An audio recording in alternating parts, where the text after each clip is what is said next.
অনেক দিন আগে এক স্বার্থপর লোক ছিল। অন্যের সম্পদে ভাগ বসানোর জন্যে সে সবসময় সুযোগ খুঁজত। কিন্তু সে তার নিজের সম্পদের এক আনাও কারো সাথে শেয়ার করতে রাজি ছিল না, তার বন্ধুদের সাথেও না, গরিবদের সাথেও না। একদিন লোকটি রাস্তায় তার 30টি স্বর্ণ মুদ্রা হারিয়ে ফেলল।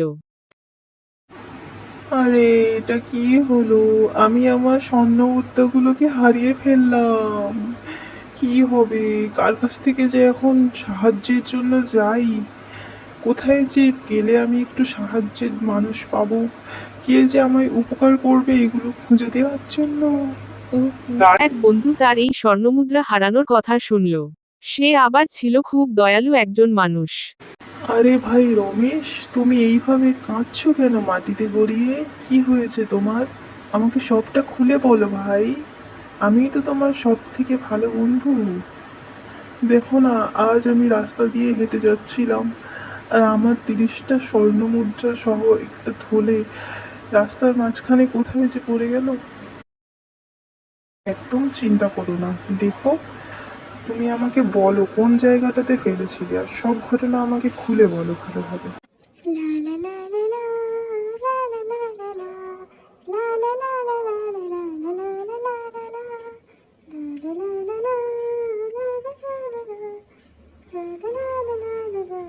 আরে, ওইটা মনে হচ্ছে পথের ধারে কি একটা পড়ে রয়েছে, একটা থলের মতো কোনো একটা বস্তু। আরে, আমি তো এখান থেকে ভালো করে দেখতেও পাচ্ছি না জিনিসটা কি। আমি একটা কাজ করি, আমি একটু এগিয়ে গিয়ে দেখি ওটা কি রয়েছে।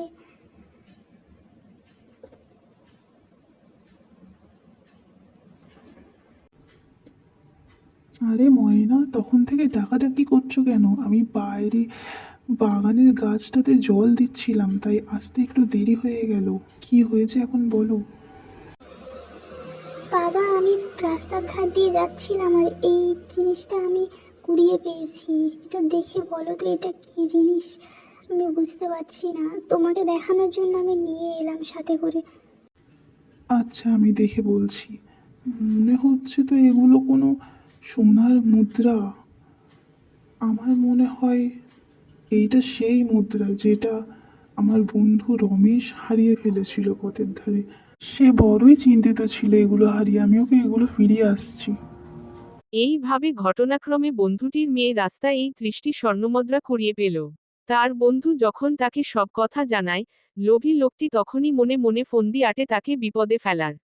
হঠাৎই বলে বসে, সবই বুঝলাম ভাই, আসলেই ওটা আমার স্বর্ণমুদ্রা তবে। হ্যাঁ, নিশ্চয়ই সেগুলো আমারই হারিয়ে যাওয়া মুদ্রা, কিন্তু ভাই এখানে তো আমার 40টা স্বর্ণ মুদ্রা ছিল।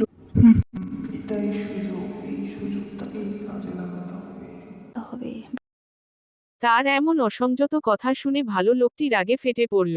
সে তো এসেছিল তাকে সাহায্য করতে, কিন্তু স্বার্থপর লোকটি তাকে এইভাবে অপবাদ দেবে এটা সে ভাবতে পারেনি। যাও যাও, এখানে রাগ দেখিয়ে লাভ নেই। যদি আমার মুদ্রা কুড়িয়ে পেয়ে থাকো সেটা ঠিকঠাক ফেরত দাও।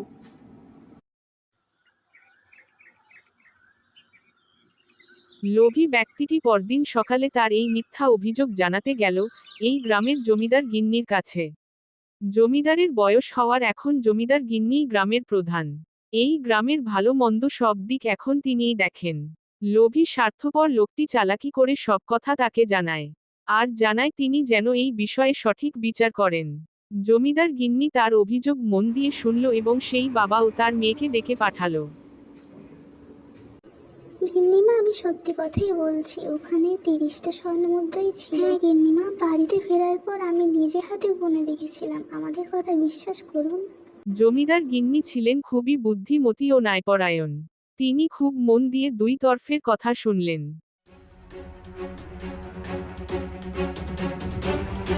তিনি আবারও সেই ধূর্ত লোকটিকে বললেন, তুমি একটু ভেবে বলো তো, কোনটা স্বর্ণ মুদ্রা? আমি সত্যিই বলছি, ওখানে 40টাই স্বর্ণ মুদ্রা ছিল।